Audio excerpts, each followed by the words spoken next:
Насколько я понял из твоего рассказа, равноценной фигуры для обмена на Сенцова у Украины для России нет. То есть нет ни одного человека, которого не считает равноценным. Если Вышинский там, условно равноценен Сущенко, то Сенцов это вообще совершенно отдельная тема. Ему... Ну, я думаю, если бы взяли Медведчука, да, я думаю, в один день бы обменяли на Сенцова. Вот если бы был поставлен вопрос, да, забирайте Медведчука к себе, да, а нам отдайте Сенцова. Но мы понимаем как бы реалии, мы понимаем, что такое вряд ли возможно. Ну, я думаю, что за Медведчука, может быть, и не только Сенцова отдали бы. Ну, могли бы всех отдать. Но про Медведчука. Сейчас вот новость как раз этого часа. Значит, вернее, нет, не этого часа, но достаточно недавняя новость, что в Кремле они открыто говорят, что вопрос обмена Сущенко зависит от Медведчука.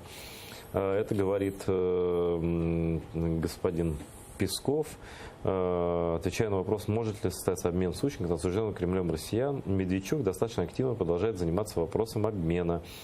Не кажется ли тебе, что Медведчука хотят использовать, тут же выборы у нас. В эти выборы активно Россия хочет вмешиваться. И, может быть, из-за этого они кого-то хотя бы отдадут, чтобы показать, что вот Медведчук вызволитель такой, да?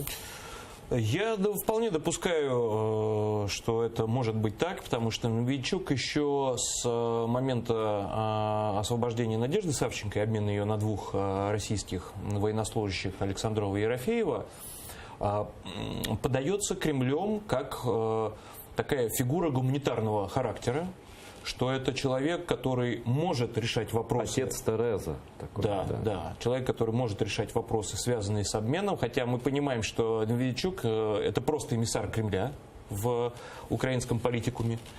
И в конечном счете решение принимает не Медведчук, а Кремль.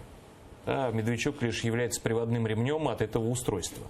И если скажут, что необходимо там обменять Сенцова или кого-то, или всех обменять, и в этом будет какой-то политический смысл для воздействия на украинскую политику, да, такое может быть, а может быть никого не обменяют. И при этом Медведчук, что самое интересное, никаких репутационных издержек здесь не понесет, потому что мы сами понимаем, какая у него репутация.